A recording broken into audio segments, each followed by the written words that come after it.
ಇಷ್ಟು ರಾಹುಲ್ ಗಾಂಧಿ ಅವರ press meet ಆಗಿದ್ದು ಇದೀಗ ಡಿಬೇಟ್ ಶುರು ಮಾಡ್ತಾ ಇದ್ದೀನಿ. ಬಿಜೆಪಿ, ಕಾಂಗ್ರೆಸ್ ಅಥವಾ NDA, ಇಂಡಿಯಾ ಏನೇನಾದವು ಅಂತ. ಅಬ್ ಕಿ ಬಾರ್ ಕೇಳಿಸ್ತಿಲ್ಲ, ಅಬ್ ಕಿ ಬಾರ್ ಕೇಳಿಸ್ತಾ ಇಲ್ಲ, ಅಬ್ ಕಿ ಬಾರ್ 200 ಪಾರ್. ಎಷ್ಟು ಹೇಳಿ?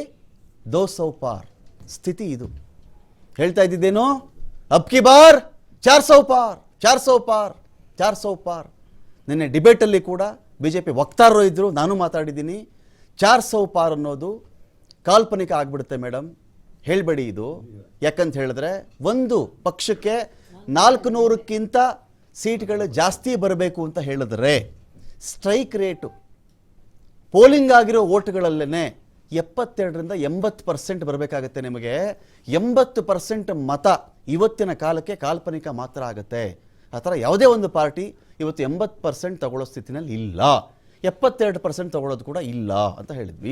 ಇಲ್ಲ ನೋಡ್ತಾ ಇರಿ, ಇವ್ರದ್ದು ಅದು ಇದು ಎಲ್ಲ ಮಾತಾಡಿದ್ರು, ಇಟ್ಸ್ ಓಕೆ, ಆಯಿತು. ಪ್ರಶ್ನೆ ಏನು ಅಂತ ಹೇಳಿದ್ರೆ, ಜಗತ್ತಲ್ಲಿ ಪ್ರಕೃತಿ ಅಂತ ಒಂದಿರುತ್ತೆ. ನಮ್ಮ ಕಡೆ ಒಂದು ಮಾತಿದೆ, ಹಳ್ಳಿ ಕಡೆ, ಮನುಷ್ಯ ಹುಚ್ಚಿದ ಎಮ್ಮೆ ಜಾಸ್ತಿ ದಿನ ಬದುಕಲ್ಲ ಅಂತ ನಮ್ಮ ಗ್ರಾಮೀಣ ಭಾಗದಲ್ಲಿ ಮಾತಾಡ್ತಾರೆ. ಯಾವುದೇ ಹೆಚ್ಚಾಗಲಿ ತಕರಾರಿಲ್ಲ, ಕಾನ್ಫಿಡೆನ್ಸ್ ಇದೆಯಲ್ಲ ಇರಬೇಕಾದ್ದೆ, ಪ್ರತಿ ಮನುಷ್ಯನಿಗೂ ಇರಬೇಕಾಗುತ್ತೆ. ಆದರೆ ನಾನು ಗೆಲ್ತೀನಿ ಅನ್ನೋ ಕಾನ್ಫಿಡೆನ್ಸ್ ಇಟ್ಕೊಳ್ಳಿ, ನಾನು ಮಾತ್ರ ಗೆಲ್ತೀನಿ ಅನ್ನೋ ಕಾನ್ಫಿಡೆನ್ಸ್ ಇದೆಯಲ್ಲ ಅದನ್ನು ಕಾನ್ಫಿಡೆನ್ಸ್ ಅಂತ ಕರೆಯಲ್ಲ, ಅದನ್ನು ಓವರ್ ಕಾನ್ಫಿಡೆನ್ಸ್ ಅಂತ ಕರೀತಾರೆ. ಅತಿಯಾದ ಆತ್ಮವಿಶ್ವಾಸ ಏನು ಮಾಡಬಲ್ಲದು. ಈಗೇನಿದ್ರು ಅಬ್ ಕಿ ಬಾರ್ 200 ಪಾರಲ್ಲೂ ಕೂಡ ಇವ್ರು ಹೇಳ್ಕೊಳ್ಬೇಕಾಗಿರೋದು NDA ಸರ್ಕಾರ ಅಂತ ಹೇಳ್ಕೊಳ್ಬೇಕು. ಮೋದಿ ಭಾರತ, ಮೋದಿ BJP ಇದು ಕಷ್ಟ. ಇನ್ಮೇಲೆ ಈ ನಂಬರ್ಗಳೇ ನಿಜವಾದರೆ, ಇದರಲ್ಲೂ ಹೆಚ್ಚು ಕಡಿಮೆ 10-20 ಆ ಕಡೆ ಆದರೆ ಅದು ಇನ್ನೊಂದು ಬೇರೆ ಕಥೆ. ಅದು ಇರಲಿ. ಇವತ್ತಿಗೆ ನಿತೀಶ್ ಏನು ಮಾಡ್ತಾರೆ, ಚಂದ್ರಬಾಬು ನಾಯ್ಡು ಏನು ಮಾಡ್ತಾರೆ, ಇಬ್ಬರು ಹೆಜ್ಜೆ ಆಚೆ ಇಟ್ಟರೆ ಔಟ್ ಆಫ್ NDA ಕಥೆನೇ ಬೇರೆ. ಅದು ಇನ್ನೊಂದು ಭಾರತದ ಕಥೆ. ಅದು ಇರಲಿ. 233 ಇಂಡಿಯಾ ಕೂಟದ್ದು, NDA 293. ಎಲ್ಲರ ಕಾಲೆಳೆಯುತ್ತೆ ಕಾಲ, ಎಲ್ಲರ ಕಾಲೆಳೆಯುತ್ತೆ ಕಾಲ ಅನ್ನೋದಕ್ಕೆ ಇಂಥ ಫಲಿತಾಂಶಗಳು ಉದಾಹರಣೆಗೆ ನಿಂತ್ಕೊಳ್ತವೆ. ತಕರಾರಿಲ್ಲ ನಮ್ಮದು.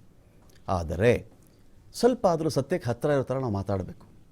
ಎಕ್ಸಿಟ್ ಪೋಲ್ ಬಂದಾಗಲೂ ಕೂಡ ನಾವು ಮಾತಾಡಿದ್ದೀವಿ, ಇದು ಈ ನಂಬರ್ಗಳು ಕನ್ವಿನ್ಸಿಂಗ್ ಇಲ್ಲ. ನೆನ್ನೆ ಡಿಬೇಟಲ್ಲೂ ಮಾತಾಡಿದೆ, ಮೊನ್ನೆ ಡಿಬೇಟಲ್ಲೂ ನಾನು ಮಾತಾಡಿದ್ದೀನಿ. ವಿಷಯ ಏನು ಅಂತ ಹೇಳಿದ್ರೆ, ಒಂದು ದೇಶದಲ್ಲಿ ಒಂದು 90 ಕೋಟಿ 80 ಕೋಟಿ ಜನ ವೋಟ್ ಹಾಕಬೇಕಾದ್ರೆ 5 ಲಕ್ಷ ಸ್ಯಾಂಪಲ್ ಸೈಜ್ ಇಟ್ಕೊಂಡು, ಅದು ಅತ್ಯಂತ ಹೆಚ್ಚು ಸ್ಯಾಂಪಲ್ ಸೈಜ್ ಇಟ್ಕೊಂಡಿರ್ತಕ್ಕಂಥ ಒಂದು ಚುನಾವಣಾ ಸಮೀಕ್ಷೆ ಸಂಸ್ಥೆ 5 ಲಕ್ಷ ಇಟ್ಕೊಂಡು ಬರೆಯುತ್ತೆ 360, 350, 370 ಸೀಟ್ಗಳನ್ನು. ಅದನ್ನು ಆನಂದಿಸೋಕೆ ಕರ್ತವ್ಯ ಪಥ ರೆಡಿ ಆಗ್ತಾ ಇದೆ, ಕ್ಲೀನ್ ಮಾಡ್ತಾ ಇದ್ದಾರೆ, ನೀರು ಹಾಕೆಲ್ಲ ಇನ್ನೇನು ವಾಶ್ ಮಾಡೋಕ್ಕೆ ರೆಡಿ ಆಗಿಬಿಟ್ಟಿದ್ದಾರೆ. ನೆಕ್ಸ್ಟ್ ಕ್ಯಾಬಿನೆಟ್ ಮೀಟಿಂಗ್ಗೆ ರೆಡಿ ಮಾಡ್ಕೊಳ್ತಾ ಇದ್ದಾರೆ. ಪ್ರಮಾಣ ವಚನಕ್ಕೆ ಎಲ್ಲರೂ ಬ್ಲೇಸರ್ ಹೊಲಿಸ್ಕೊತಾ ಇದ್ದಾರೆ. ಸರಿ, ಆ ಕಲರ್ ಬ್ಲೇಸರಾ, ಈ ಕಲರ್ ಬ್ಲೇಸರಾ, ಕೋಟ ಚರ್ಚೆಗಳು ಗಂಟೆಗಟ್ಟಲೆ, ತೃಪ್ತಿನೇ ಇಲ್ಲ, ಸಮಾಧಾನವೇ ಇಲ್ಲ. ಮಾತಾಡಿದ್ದು ಆಡಿದ್ದ ಮಾತೆ, ಪಾಡಿದ್ದೆ ಪಾಡ್ರ ಕಿಸ್ಬಾಯಿ ದಾಸ ಅಂತ ನಮ್ಮ ಕಡೆ ಇನ್ನೊಂದು ಮಾತಿದೆ, ಹಾಡಿದ್ದೆ ಹಾಡೋ ಕಿಸ್ಬಾಯಿ ದಾಸ ಅಂತ, ಹೇಳಿದ್ದು. ಬಟ್ ಫ್ಯಾಕ್ಟ್ಸ್ ಆ್ಯಂಡ್ ಫಿಗರ್ಸ್ ಅಂತ ಇರುತ್ತಲ್ಲ, ಈ ಥರ ಇರುತ್ತೆ. ಪಂಚಾಯಿತಿ ಕಟ್ಟಲ್ಲಿ ಮಾತಾಡೋರು ಬೀದಿಲ್ ಟೀ ಕುಡಿತಾ, ತಿಂಡಿ ತಿಂತ, ಹರಟೆ ಹೊಡಿತಾ ಮಾತನಾಡೋರು ಈ ದೇಶದ ಭವಿಷ್ಯವನ್ನು ನಿರ್ಧಾರ ಮಾಡಲ್ಲ. ಫ್ಯಾಕ್ಟ್ ಇದು. ನಾನು ನಿನ್ನೆ ಕೂಡ ಹೇಳಿದ್ದೆ, ಇವತ್ತು ಹೇಳ್ತೀನಿ. ಸುಪ್ತ ಮತದಾರ, ಗುಪ್ತಗಾಮಿನಿಯಂತೆ ಹರಿಯುವಂಥ ಮತದಾರನ ಮನಸ್ಸಿರುತ್ತಲ್ಲ, ಆ ಮನಸ್ಸು ಏನು ಕೆಲಸ ಮಾಡುತ್ತೆ ಅನ್ನೋದಕ್ಕೆ ಈ ಫಲಿತಾಂಶ ಒಂದು ಉದಾಹರಣೆ ಅಷ್ಟೇ. ಅಸೂಯೆನ, ಕೋಪನ, ಸಿಟ್ಟ? ನೋ. ಸತ್ಯಕ್ಕೆ ಹತ್ತಿರ ಮಾತಾಡ್ತಿಲ್ಲ ಅಂತ ಒಂದು ಅಸಹನೆ ಅಷ್ಟೇ. ಅದು ಇಷ್ಟೇ ವಿಚಾರ. ನಾವೇನೇ ಮಾತಾಡಿದ್ರು ಅದಕ್ಕೆ ಸತ್ಯಕ್ಕೆ ಹತ್ತಿರ ಇರಬೇಕು. ಪೂರ್ತಿ ಸತ್ಯನೇ ಮಾತಾಡೋಕ್ಕಾಗತ್ತಾ? ಯಾರು ಬ್ರಹ್ಮ ವಿಷ್ಣು ಮಹೇಶ್ವರಗಳು ಇಲ್ಲಿಲ್ಲ. ಸತ್ಯಕ್ಕೆ ಹತ್ತಿರ ಆದರೂ ಮಾತಾಡಬೇಕಲ್ರಿ. ಫೈನ್. ಇಂಥ ವಿಚಾರಗಳಲ್ಲಿ ಒಂದು ಪೈಪೋಟಿ ಇರಬೇಕು, ಹೆಲ್ದಿ ಪೈಪೋಟಿ ಇರಬೇಕು, ಆರೋಗ್ಯಕರ ವಾತಾವರಣ ಇರಬೇಕು. ಈ ದೇಶ 2047ಕ್ಕೆ ಮುಸ್ಲಿಮರದಾಗ್ಬಿಡುತ್ತೆ. ಮುಸ್ಲಿಮರ ಸಂಪತ್ತನ್ನು, ಹಿಂದೂಗಳ ಸಂಪತ್ತನ್ನು ಮುಸ್ಲಿಮರು ಕೊಟ್ಟುಬಿಡ್ತಾರೆ. ತಾಳಿ ಕಿತ್ತುಬಿಟ್ಟು ಅವ್ರಿಗೆ ಹಂಚಿಬಿಡ್ತಾರೆ. ಆಸ್ತಿಗೆ ಏನೋ ಒಂದು ಟ್ಯಾಕ್ಸ್ ಬಂದುಬಿಡುತ್ತೆ. ಅದು ಇದು ಎಲ್ಲ ಬಂದ್ವಲ್ಲ ಚರ್ಚೆಗೆ. ಸೇವಕ ಆಗಿದ್ದರು, ಪ್ರಧಾನ ಸೇವಕ ಆಗಿದ್ದರು, ಚೌಕಿದಾರ ಆದರು. ನೆಕ್ಸ್ಟ್ ಏನು ಅಂತ ಕೇಳೋ ಅಷ್ಟರಲ್ಲಿ ಉತ್ತರ ಬಂದ್ಬಿಡ್ತು. ದೇವರು, ನಾನು ಮನುಷ್ಯ ಸೃಷ್ಟಿನೇ ಅಲ್ಲ, ಐ ಆಮ್ ನಾಟ್ ಬಯಾಲಜಿಕಲ್, ನಾನು ಏಕಾಏಕಿ ನೇರವಾಗಿ ದೇವರ ಅವಧೂತ, ದೇವದೂತ, ನಾನು ದೇವ ಮಾನವ. ಈ ಸ್ವಯಂ ಘೋಷಿತ ಮಾನವರ ಹೇಳಿಕೆಗಳು ಹಾಸ್ಯಾಸ್ಪದ ಅನಿಸ್ತಿಲ್ವೇನ್ರಿ ಯಾರಿಗಾದರೂ? ಇದು ಮಿತಿ ಇರಬೇಕು. ದೇವ್ರ ಹೆಸರು ಹೇಳಿ, ಇಟ್ಸ್ ಓಕೆ. ಧರ್ಮದ ಹೆಸರು ಹೇಳಿದ್ದೀರಿ, ಇಟ್ಸ್ ಓಕೆ.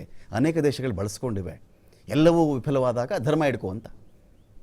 ಇದಕ್ಕೆ ಯಾವ ಜರ್ಮನಿಯಿಂದ ಆದಿಯಾಗಿ ಯಾವ ದೇಶ ಕೂಡ ಹೊರತಾಗಿ ಇರಲಿಲ್ಲ. ಪ್ರಶ್ನೆ, ನಾವೇನನ್ನ ಮಾತಾಡಿದ್ರೆ ಆ ಹುದ್ದೆಗಾದರೂ ಒಂದು ಬೆಲೆ ಇರಬೇಕು. ಅದರ ಆಚೆಗೆ ಬಂದುಬಿಟ್ರೆ ಗತಿ ಏನು ಅಂತ. ಇದೆಲ್ಲದರ ಆಚೆಗೆ ಟೇಕ್ ಅವೇಸ್ ಏನು ಎಲೆಕ್ಷನ್ನಿಂದ? ಒಬ್ಬ ಮತದಾರ ಒಂದು ಪಾರ್ಟಿಗಾಗಲಿ ಒಂದು ದೇಶಕ್ಕಾಗಲಿ ಏನು ಮೆಸೇಜ್ ಕೊಟ್ಟ, ಯಾರ ಸಿದ್ಧಾಂತಕ್ಕೆ ಏನು ಉತ್ತರ ಕೊಟ್ಟ, ಬಹಳ ಬಹಳ ಇಂಪಾರ್ಟೆಂಟ್ ಆಗುತ್ತೆ.